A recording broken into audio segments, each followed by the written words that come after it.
Speargrass. Speargrass.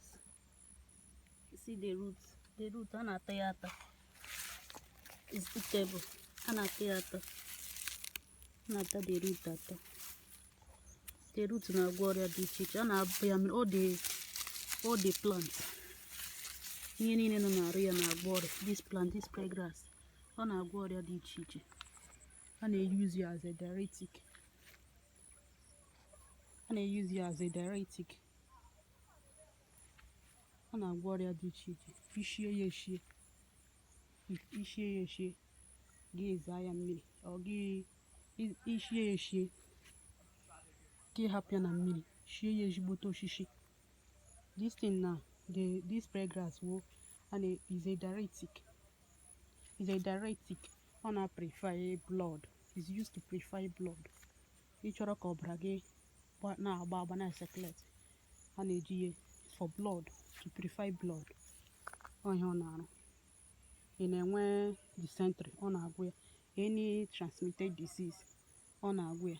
In a way, for uncle like boil. And a G aware. Giana Sasha. In a way, hypertension on our go fever, malaria. And when on our power. In a way, my snake bite like on your water and a G and the root is used for snake bite and jaundice. For any way jaundice and a G the root and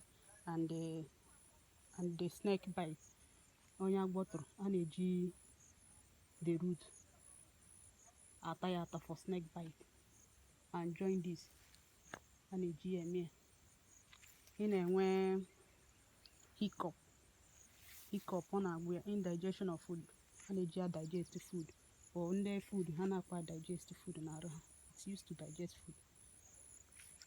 In a asthma, in a way internal bleeding, and a do all the whole plant, the root, the Speargrass, a giabwe, and a she and a she is all the whole fruit, all the whole plant, and a rear is eatable, and a rear is she again 1 minute for internal bleeding, ulcer, sore throat, worms, intestinal worm on our way. On our viral infection, all these contagious viral infections on our all the respiratory disease on our cough, fever on our warrior do cheech. This Speargrass on our warrior do cheech. Look at the grass. And I book the roots. The roots. It bore this thing. It boy about the roots like this. It boy about it.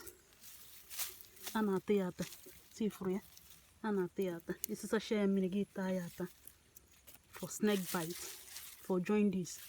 On our go many things, for any sexual transmitted disease, on our go fever, asthma on our go, for uncle, on our go any boy, on our body at the church.